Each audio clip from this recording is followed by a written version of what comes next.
La petite sirène et Vega la sorcière des mers. Il était une fois un monde merveilleux et très différent, caché dans les profondeurs de l'océan.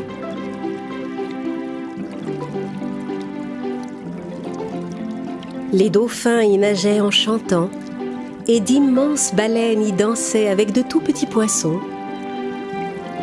La petite sirène Ariel passait une partie de son temps à s'amuser avec ses sœurs qui vivaient dans ce royaume sous-marin et passait le reste du temps avec son époux, le prince Édouard, dans un château au bord de l'eau. Quel merveilleux coucher de soleil!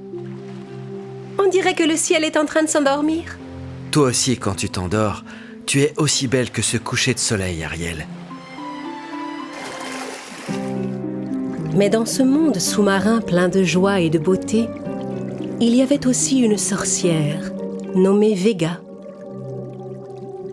Serpent, enlève-moi ces coquillages d'ici. Je ne sais plus par où aller. Tout de suite, Votre Altesse. Oust, poussez-vous de là, sale bête. Mais où sont ces traces? Je ne vois plus rien.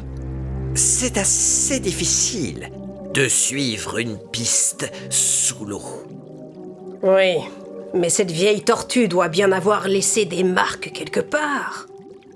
Ce jour-là, Vega s'était mis en tête de retrouver la plus vieille tortue des mers. Son but était que la tortue lui dise où se trouvait le cœur de l'océan.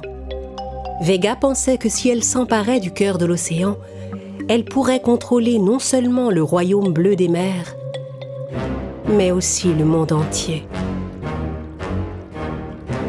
Elle ignorait que si le cœur de l'océan était enlevé ou même légèrement déplacé, toute vie sous-marine prendrait aussitôt fin.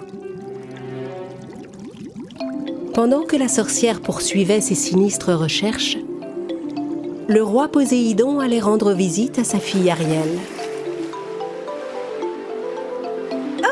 C'est mon père, Poséidon. Père! Ariel, ma très chère fille. Qu'est-ce qui nous vaut le plaisir de cette visite surprise, papa? Ma fille, les humains ne cessent de polluer nos océans. Nos amis poissons ramassent des déchets chaque jour.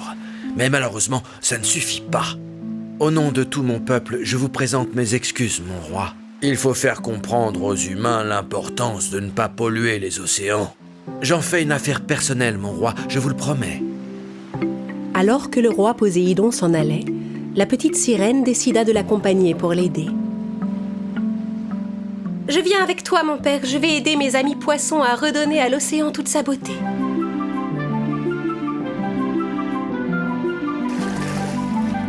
Pendant que Poséidon et Ariel ramassaient les déchets jetés dans l'eau, la sorcière des mers Vega et son serpent arrivèrent enfin chez la vieille tortue.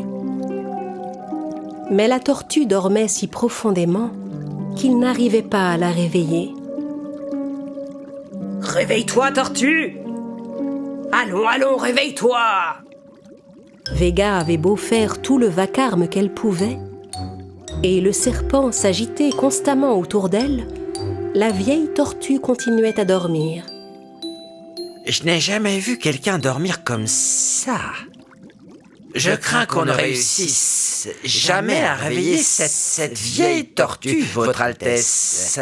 Oh, quel dommage! Je vais devoir donner ces délicieuses algues à quelqu'un d'autre. Dès qu'elle entendit les mots « délicieuses algues », la tortue ouvrit les yeux. Des algues? Je dois justement avouer que j'adore ça. Après tout ce bruit, c'est ça qui te réveille? Le secret de ma longévité, c'est justement ma capacité à dormir. Mais je peux bien sacrifier un peu de mon sommeil pour de délicieuses algues. Est-ce que je vous ai dit que j'adorais les algues? Oui, mais dis-moi un peu, quel âge as-tu, tortue dormeuse?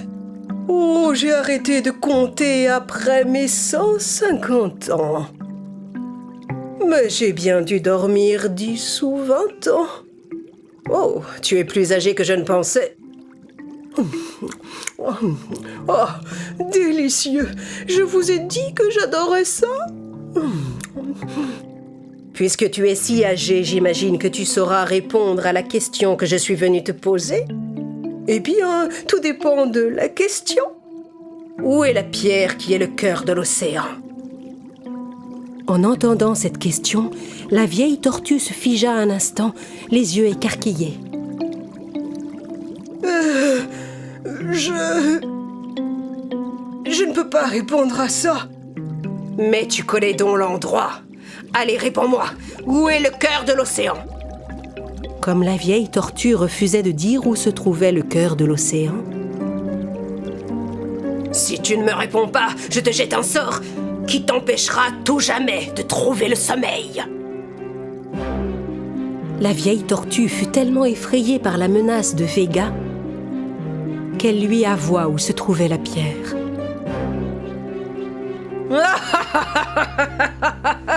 Eh bien voilà. Merci bien, vieille tortue. Tiens, les algues que tu aimes tant. La sorcière des mers Vega et son serpent se mirent en route vers le cœur de l'océan. La vieille tortue alla trouver le roi Poséidon pour lui expliquer ce qui s'était passé. Poséidon et Ariel étaient encore occupés à nettoyer l'océan quand ils virent arriver la vieille tortue. La vieille tortue est venue nous aider, c'est gentil. Oh, je vous ai trouvé heureusement. Vieille tortue, tu ne devrais pas te fatiguer, tu as besoin de repos. Je suis venu vous avertir de quelque chose de très important, mon roi. Qu'y a-t-il? Je t'écoute. Eh bien, je faisais une sieste depuis l'année dernière et tout à coup, une étrange femme poulpe m'a réveillée. La vieille tortue raconta à Poséidon tout ce qui s'était passé.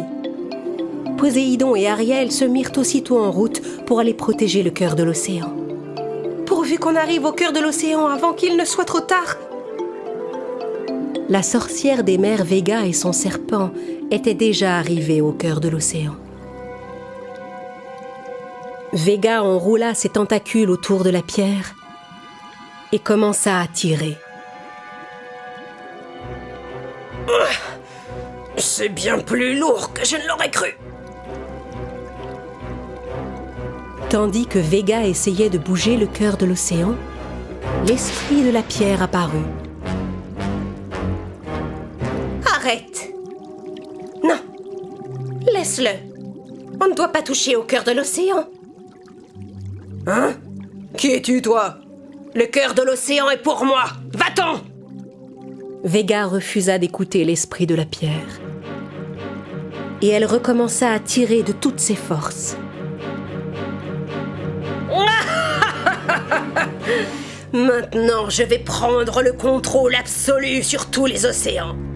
À cet instant, Poséidon et la petite sirène Ariel arrivèrent sur les lieux. Vega, remets immédiatement le cœur de l'océan à sa place. Si tu ne le reposes pas, toute vie sous-marine va s'éteindre.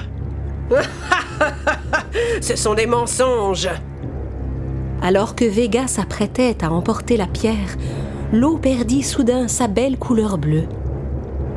Les poissons n'arrivaient plus à nager.